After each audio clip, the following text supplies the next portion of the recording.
Leading Edge, and that's the company, the brokerage that I work under. And I'm going to talk to you a little bit by a realtor point of view and how I can help you with buying a home. So, as Deb already mentioned, and we will be talking back and forth about what Deb's already mentioned, what Ken will be talking about, stuff like that, because we are all connected. We are a team, and the team hopefully will be myself, a realtor representing you as a buyer, the lender, that's the person who's going to help you get the money, a home inspection when they do allow home inspections, because you're buying this huge piece of property that costs a lot of money. You want to make sure that you're making a good investment. And of course, the attorney. Massachusetts is an attorney state. Every state is different, but Massachusetts is an attorney state. So instead of involving what's called a title company is involved, but the attorney does most of that, takes care of that, and they'll take care of your closing. You will have an attorney that will represent you as a buyer, and the seller will have an attorney that represents them as a seller. So there'll be two attorneys involved in this transaction. And it's always nice that we can work together as a team. Communication is key, and it's also nice when everyone stays in their lanes as well. But I also like to tell you from my point of view as a realtor, because I usually have the first connection with the client, is what I look for in a lender. I like a lender that's local, not 1-800 get a mortgage that you see pop up on your screen or on your phone. You want someone local, that's what I like. I like someone that's available 24/7. Real estate is 24/7. It's not 9 to 5, Monday through Friday. And I like someone that's responsive. So that's what I always look when I partner with a lender. With an attorney, what I also look for is almost the same thing. Again, obviously the attorney's going to be local because they have to be licensed in the state of Massachusetts. But someone that is accessible, again, doesn't do the 9 to 5. There are lots of attorneys out there that do only work 9 to 5. But again, real estate is 24/7. Chances are you have a question or you're going to want to do something on the weekend. And then home inspection, 7 days a week. And it's always available, right? What? Yeah. Yes. Because some of you you actually work Monday through Friday, and you can't always do the home inspection at 10 o'clock when it's convenient for Ken and I to do the home inspection. And it's nice to find a home inspector that works on the weekend. And also building relationships with that is nice. So it's always nice, like if there's issues, I can call up Deb and say, hey, what's going on? What are we doing? Again, talk to Ken, talk to you, you know what I mean? It's always nice to have a good team that works together. Deb talked a little bit about this, so trying to talk a little bit about agency. Everyone thinks, I don't know, they just use the term realtor just very loosely, but there's different things. So first of all is designated versus non-designated agent. When you first meet an agent in person, you're going to be signing a form that's a Massachusetts disclosure form, and they're going to explain to you how you're signing. So non-designated is, let's say, ABC Real Estate. You are working with one of their realtors. They're non-designated, so it's actually anyone in ABC Realty is representing you. So if there was Sue, John, and Marie that all work for ABC Real Estate, they all are part of you and they all represent you. Your business is kind of out in the open. Designated agency is, I work for Leading Edge, but we're a designated agency. So if you hire me as your realtor, I represent you. But Katie works for Leading Edge. She does not represent you. And my broker doesn't, well, he represents you in a big way. But anyway, you have an individual agent. So let's say I was busy. Katie does not represent you. So it's not like you can go necessarily to Katie and say, hey, can you do this or do that? Facilitator. So facilitator is when you actually haven't hired that person to be your realtor. They can help you negotiate and go with the home inspection, do things like that, but they haven't really, been hired, and they don't necessarily have to, they have to do right by you, because that's a law, and that's what they should do, but they, can't necessarily advise you on things and give you advice and guidance and stuff like that. Buyer's agent is when you actually sign a contract, a mutually agreeable contract. So you agree and you have a discussion and you say, yes, I'm gonna hire you as a buyer agent. This is what it means. You protect you, I offer you advice, negotiate on your behalf, always have your best interests at heart. And then the seller's agent, again, they are hired by the seller. They don't help you. So when you go to open house, like Deb mentioned, the seller agent is there to sell the house at the highest price for the seller and for the benefit of the seller. And the buyer agent is trying to negotiate the less price with the best terms and be able to do a home inspection that represents you So I for have your a best question interest. there. Let's say if we have, so you represent me, right? Yes, And whoever we go to an open house. yes. Okay, even if you're not the one selling, or your agency is not selling that house, Yeah. can you still go and negotiate this? Yes. Okay. Yes. So, the seller agent is representing the seller. They're there at the open house because they're trying to have buyers come in, see the place, because you're going shopping for a house. But they're trying to get the best terms for the seller. That's all they care about. You can go to an open house by yourself and check it out, but then you would want a realtor to negotiate on your behalf because you might be a first-time home buyer. You don't necessarily know what the rules are, what the process is, what you can negotiate, what you cannot negotiate. So is that why they ask you when you come in? If Do you have a realtor? Yeah. And that's one reason, but Oh. another reason is they're looking at the open house as an opportunity to get more clients. Oh. Yes, they're representing the seller. Mhm. Yes, they're selling that one house, but none of us can live off of selling one house a year, you know what I mean? You always have to look for the next deal where your money's coming from. So they're like, oh, hey, you don't have a buyer, you don't have an agent, you're unrepresented, maybe you're not gonna buy that particular house, but you might wanna be buying another house. And then they could get you as a client.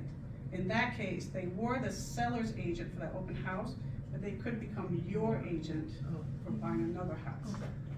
So a realtor they can kind of dual, they can be the seller And a buyer. and a buyer. They can be a dual Oh, I didn't even see agent. that. Yes. See, I'm ahead of the game. Yeah, you just know it. Oh.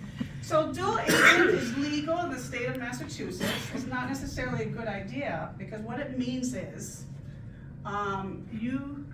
let's say, I'm talking to you, right? So you hired me as your agent and we have a contract and I am your buyer agent. But I also have Marie Claire down the street. I am selling her house. I have an agreement with her, a signed contract that I represent her as a seller. And you said, you know what, I love that yellow house down the street. And I'm like, oh, that's Marie Claire's house. That's the one she's my client, I represent her. And you're like, that's the house I want. So, but the thing is, I'm representing Marie Claire, the seller, and now I'm representing you, the buyer. Oh, conflict. There's a little, it seems like a conflict, right? Yeah. So I know everything about Marie Claire. She said, okay, Virginia, we're gonna put the house on the market for 500, but between you and I, I'll take 475. But that's confidential, but Yeah. let's try to get that 500. And you tell me, hey, I have $1 million, but I am not paying more than 502, you know what I mean? Yeah. I'm not gonna tell her, oh yeah, he can really afford $1 million, Got the money. Right, and I'm not gonna tell you, oh, she'll actually take 475. Because the point is, if you're representing the seller, you're trying to get as much as possible. Mm-hmm. If you represent the buyer, you're trying to pay as little as possible. Does that make sense? No, that makes perfect sense. Okay, but it has to be signed contracts. So let's say I'm representing the seller, Marie Claire, but you come in and you don't have a realtor. That's not dual agency. You're just, hey, I'm just gonna buy, I can represent myself, I don't need anyone. Mm-hmm. It's not dual agency. Okay. They can So still it has help to you. be contracted. Yeah, it has to be contracted. So they Right. can still help you. You can still go to that sales agent and buy it. But yeah, what are they doing? They're excited because they got double commission Yeah, and they don't really owe you anything. Right? gotcha. Okay. Don't want that. Good questions. And that was the last thing, unrepresented. So you're way ahead of the curve. You must have studied everything I was gonna talk about. I was looking at the slides before people came. Okay, always. Okay, so in your folders, you guys already have this, so you can read that at your leisure. Fascinating reading. Not all agents are realtors, so everyone knows the word realtor. We use it all the time. We just call everyone that's selling or buying a house a realtor. A realtor is trademark, registered name. It's like kind of like, because people use it like Kleenex, but you know Kleenex is tissue paper, right? But there's a brand. Realtor is a brand, okay? That's how you have to kind of look at it. And not everyone is a realtor. Because realtor, to be a realtor, you have to be a member of the association. So there's a National Association of Realtors. There's a Massachusetts Association of Realtors. There's the Boston Association of Realtors. There's North Shore, some realtors. They're all over the place, right? And because of that, we actually take the code of ethics. So we have a code of ethics that we go by. The other people that sell houses don't do. So we're serious, like we are here because we want to help people. We're going to take extra education to do that, and we're going to abide by the code of ethics. Okay? So a realtor is always, we're much better. Oh. Okay, well, I had a blank slide that doesn't fit, but anyway. So, Deb talked a little bit about fair housing, right? And we're very lucky here in Massachusetts because we have, we consider a lot of people under the Fair Housing Act. You know, some states aren't as strict as we are, which is wonderful. However, in fair housing, it does not include dogs or pets. Wow. And the most feared breed, according to HOAs, so condo associations and landlords, is the pit bull. Beautiful dog. Look at this, you know, vicious Beautiful. dog. And so a lot of condo associations, that's why you want to read the condo docs, is they want to know, you know, they have like pound restrictions, like they want to say dogs under 25 pounds or something like that. But what they don't realize is that the most vicious animal. It's a chihuahua. Oh. Yeah, right. Wow. That's evil. All Carnage. associations, I mean, Nasty. yes. Evil. It look evil. They do. If I was to own a condo association, I would be like only dogs weighing over 25 pounds. Yeah, that's evil. Yes, because those are just mean. So For anyway, no reason. and most of my clients, especially first-time home buyers, I'm sure your chihuahua's lovely. But first-time home buyers, they want to buy a home because they want to have a pet. And you know, renters don't allow you to have pets. And like, oh, well, one way I can have a pet because we all love our pets more than, well, right now I love my pet more than my daughters because they're annoying teenagers. But I'm sure I'll love them again later on, right? But After graduation. after graduation, is that what it is? I'm like, No, counting the days. 23. 23. I like my daughter again when she turned 23. That's the magic number. Okay. So, when I first meet with you, we want to find out what you're actually looking for. And Deb kind of talked about this as well. You know, single family versus a condo versus a multifamily. It's not for everyone, and everyone has different preferences. And I always like to go through them. And again, Deb already touched on a lot of that, but like with condo associations, there's condos with 2 units, there's condos with 1,000 units. It's a very different lifestyle. Single family is a very different lifestyle. Some of my clients do not want to remove snow, and they do not want to mow the lawn. Condo, you know what I mean? And some people don't want to be told what to do, single family. Some people do want to make money where they live, so that's what they want, the multifamily. But I always caution them, can you pay the rent if your renters don't pay? Can you pay the mortgage? Because, you know, renters has to don't be always paid. pay. And also, you know, there's the call, you have to be a landlord as well, and you have to be willing to want to do that, and that's not everyone's cup of tea. I always ask my clients, are you handy? If you're not handy, well, do you know someone that is? Or are you willing to pay someone that is gonna be handy and have them on call? So those are options, but you need to think of that ahead of time. And I always give you the booklet of landlords and tenants, so you read it and understand it, because as Deb already mentioned, Massachusetts is very pro-tenant, which again, there's nothing wrong with it, but if you're on the other side, you wanna know what you're getting into. Also, you kind of wanna think about what type of house you want too. New construction, again, with Massachusetts, a lot of our housing is on the older side. New construction is great. I'm not necessarily a fan of new construction, only because Massachusetts, like in the greater Boston area, it's full. Like, we've taken up all the land, it's full. And somebody that's gonna do new construction, well, he's a developer, he doesn't wanna pay a lot of money, he's gonna go find the oldest house that he can buy, or the bad corner, or the piece of land hanging off a cliff, whatever it is, you know what I mean? That's just my take. I can see the back, like, whatever.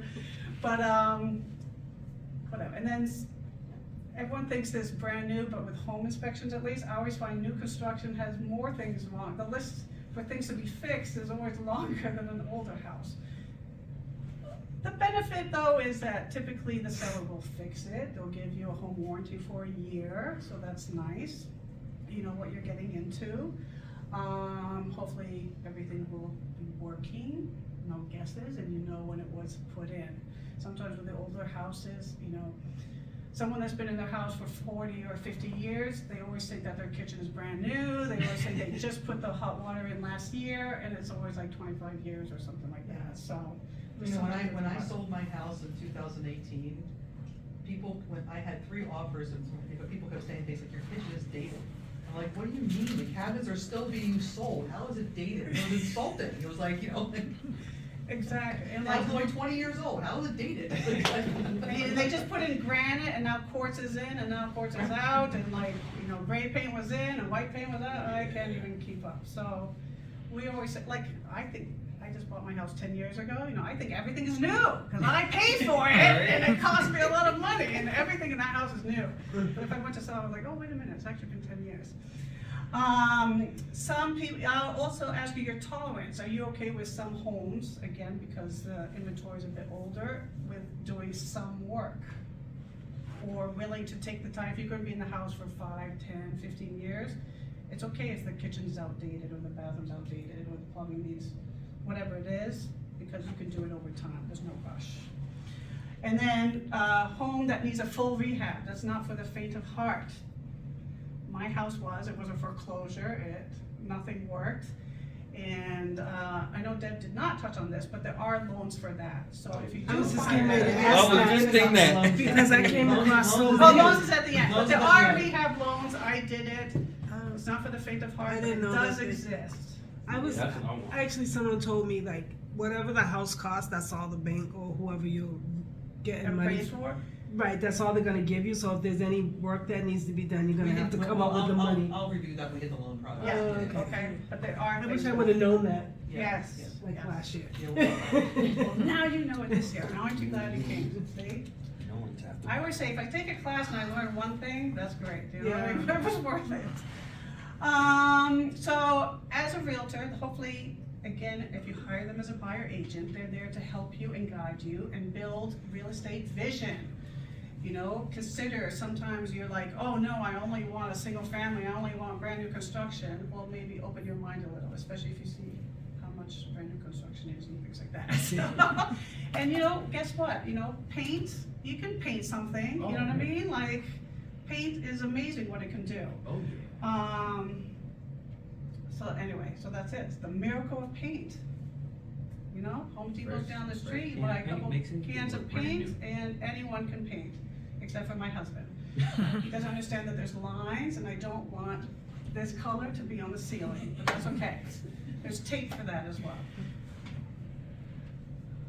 See, outdated kitchens and bathrooms can be easily transformed. Fresh paint can be a game changer. And guess what? If you paint it and don't like it, you just paint over it. These are just some before and after pictures. So again, Deb, sorry if this is your dining room, but you know, this is dated. It wasn't quite that. Yeah. And then more refreshed, modern look. In fact, I would have taken that one step further, maybe painted it white. Yeah, that's very dark. Yeah, it's very dark. This picture must be at least 3 years old. Again, so before and after. So if I ever have a listing, so I represent the seller and it's not selling as fast as I would like, my broker, owner, you know, my boss always says, what color is the kitchen? Is it a brown kitchen? And I'm like, yes. And she's like, paint it white, and it will sell. And she always says, kitchens that are painted white will sell faster. But again, we'll talk in 2 years and it might be green cabinets, red cabinets, who knows what it is. I mean, the trend changes all the time. Trends always change. As soon as I decide to paint my kitchen white, the trend is gonna change. so. Right? I just wanted to talk a little bit about negotiations that you can do. So some of us, or most of us, don't always have the cash. You probably listen to the news and stuff, everyone's offering 100,000 over asking, 200 over asking, That was all like that kind of 2-3 stuff. years It's just ago. crazy, That was crazy prices, ridiculous. and it's still happening today. It's still Even going with on? 7%, it's still happening. Yo, oh, I'm sorry, I don't want to get sidetracked. And it's because inventory's low. You know, so when something is in demand, people just want it and they'll do anything to get it.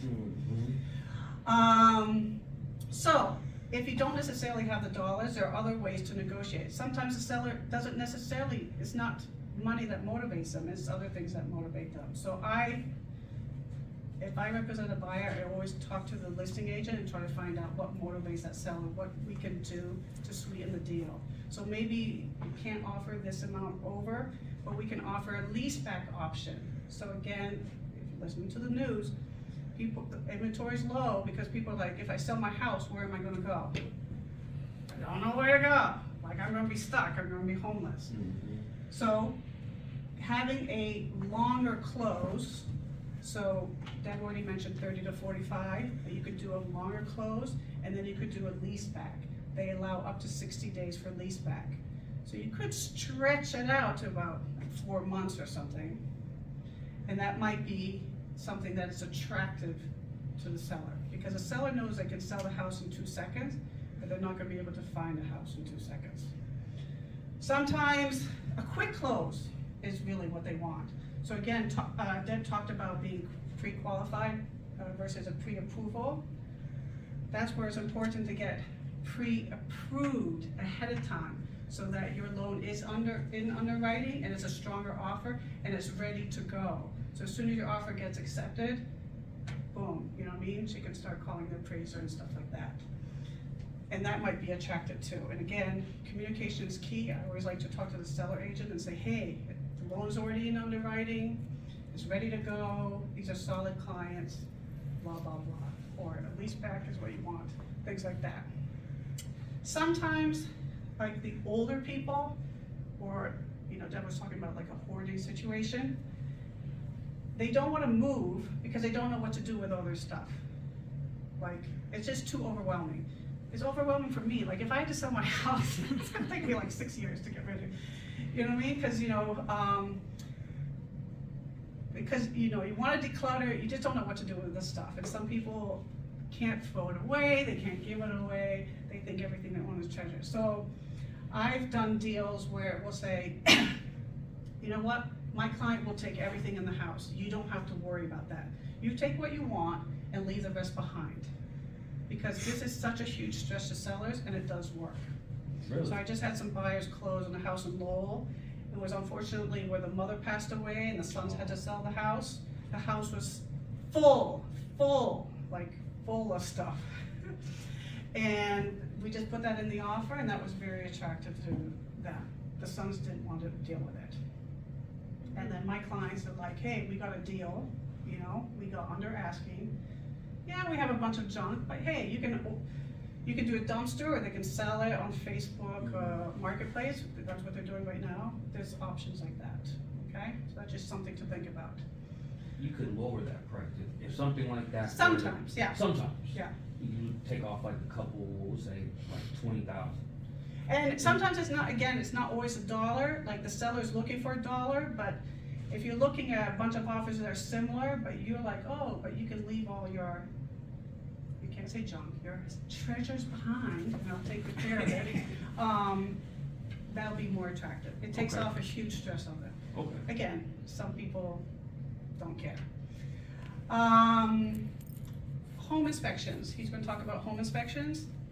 Sellers don't love home inspections, and they really don't want to fix anything. And then also, like I was mentioning, they think their house is perfect. They lived in that house for 20 years, and you know, who cares about the leaky faucet, or, you know, you just have to tap this twice and it'll work just fine, you know what I mean?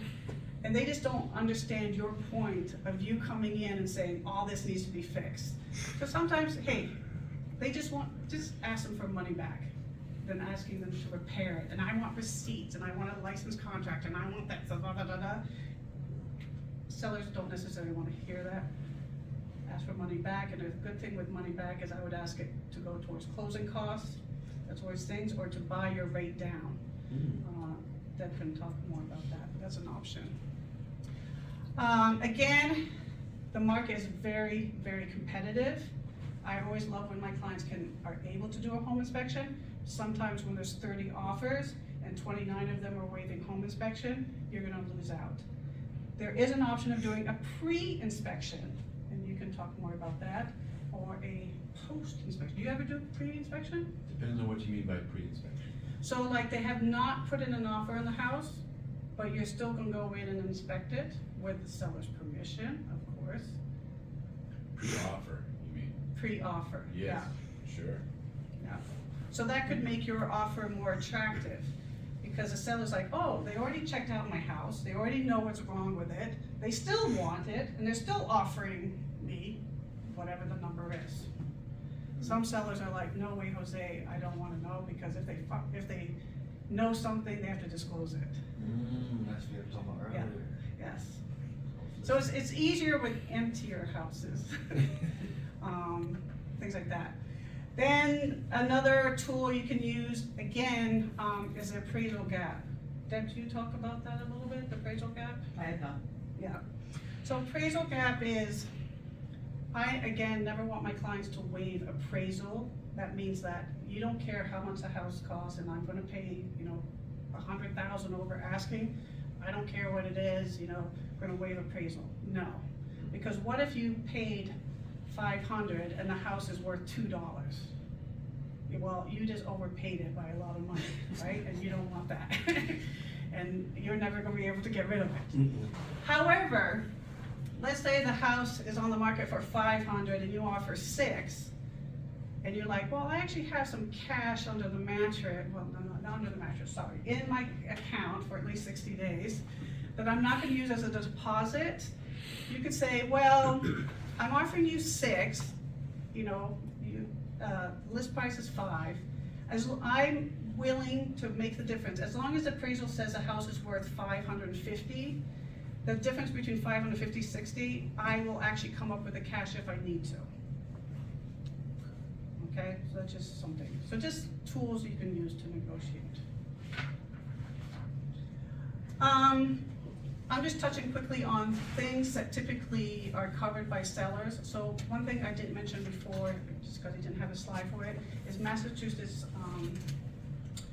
like I said, is an attorney state. It's also a two-step process state. You put in the offer, then you have the home inspection, and then you go to purchase and sale. Some states, like in New Hampshire, you go straight to purchase and sale. But when when you sell, the lender wants to make sure that the taxes are up to date and paid in full, so you don't have to worry about that, unless it's disclosed and it's in a state situation. In Massachusetts, again, not all states do this, but in Massachusetts, you have a smoke inspection, so the seller has to get the fire department of that town to come in and inspect all the smoke detectors, and they have very, specific rules of what is needed. New Hampshire is live free or die, so if you burn down, you burn down, right? It doesn't matter. But Massachusetts actually care about that, and it also depends on the age of the house. So if your house is 100 years old, it's like battery operated and it won't be in the bedrooms.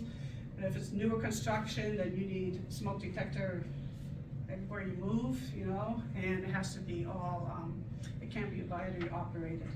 It has to be, you know, wired. And then also, some places, so within Massachusetts, within the greater Boston, most things are public sewer.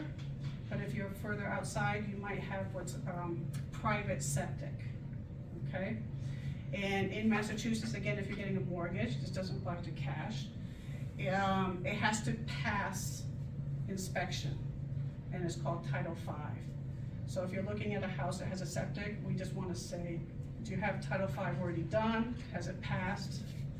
If it doesn't pass, typically, you know, 98% of the time, it's on the seller to get that fixed or replaced. And it's only good for 2 years, just FYI. Quick question, so, a couple years ago, was in the house buying Yep. situation, and we came across a house, I can't remember, it might have been Avon, West Bridgewater, it was somewhere on that side. Yeah, And they had a well. yes, so private Does water. would that still, the Title V septic, would No. that apply? No, that's separate. Oh. But if you were to buy a house that had private water, a well, you would want an inspection of that. You would want the water tested. Mhm. But correct me if I'm wrong, the seller doesn't have to test the water, right? You don't, who cares? They said, cause when we looked at it, they said I don't remember if they said they got tested, but they was like, we use it every day. you Well, know. that's what a seller's gonna say. Yeah. "Well, I use it every day!" Like, what are you talking about? You know, That's that's what I'm like, like, yeah, okay. and I'm still here, and they're smoking cigarettes Right. for 80 years and coughing, right? So, I mean, yes. That's fine that they say that, but you should get it tested. And then again, before you can close on the seller can close on the house, they'll have a final water meter read, because taxes and water is paid typically to the state, to the town, and it's government, and they will collect their money first, okay? So they don't care if you didn't pay your electric bill or your heat bill or your cable bill, but they do care about the water and the taxes. And then if you're buying a condo, there's something called a 6D certificate, so you'll know that when you're buying a condo, the seller has certified that they have paid up to date the condo fees until the day you take over. So that's good to know as well. This should be in your folder as well, so you can look at that at a later time. This is just to give you perspective. So a couple years ago, when the market was really hot during COVID, buyers and sellers were constantly telling me, oh, the market's gonna crash, I'm not gonna buy now, you know, the world's gonna end, right? And that's when it was a 2.5%. Well, 2.5%, for $3,000 monthly payment, you could have afforded a house, let's say roughly, you know, for $773. Well, those buyers are like, I'm gonna wait, because the market's gonna crash, and when it crashes, I'm gonna get a house on a deal. Well, guess what, you know, 3 years later, getting it 7%. Yeah, no, I don't want that. It's still hot, inventory is still low, it's not crashing, and the only reason it's not crashing is inventory is low. Inventory is low inventory, so not gonna crash. So now your money's worth only $460. So all those buyers that were whining to me, boy, wouldn't it be much nicer to have had that $773 house than the So, $460 interest house, rates. which is almost impossible to find nowadays, unfortunately. No, yeah. Because if there So- was, yes. What do you mean by inventory slow? Inventory, so the amount of houses that's available. Oh, So like in Chelsea, you know, they could be maybe just 2 houses for sale versus 30 houses for sale. When there's 30 houses for sale in Chelsea, for instance, well then the buyer's like, well, I can pick whatever I want, there's 30 to pick from, I'm just gonna pick the best one, the best rate, and who cares, because there's competition. The seller now has to, his kitchen that he thought was brand new 50 years ago, he's gonna compete next to, you know, Julie over there that actually renovated her kitchen. And, you know, his house is gonna be less desirable. But when there's only 2 or 3 houses, everyone wants it, they You don't gotta care pick what one. it is. And again, when you have a realtor that is a buyer agent that represents you, yes, you might be excited and everything and want, and get into the frenzy. I'll be like, wait a minute, you know, you said you wanted a 3-bedroom, not a 2-bedroom. You said you wanted an office. You said you wanted this, you wanted that. I'll be like, wait, great that you're excited, but that's not what you want. And maybe let's think about it a little bit, because you don't wanna buy something that you're gonna regret. And finally, I'm just gonna end with this, again, when the housing market crashes, like, your home for the average, appreciates 4% every year. For the past couple of years, it's been 50%, but whatever, that's not normal. But just to let you know that the house you bought in 1940, you know what I mean? It just adds in value. So every year, that's why you buy a home, you buy it for the equity for the future, and it's always, for the most part, for something. So thank you very much. We are now going to go to the fun portion of the night, home inspections. It's all been fun.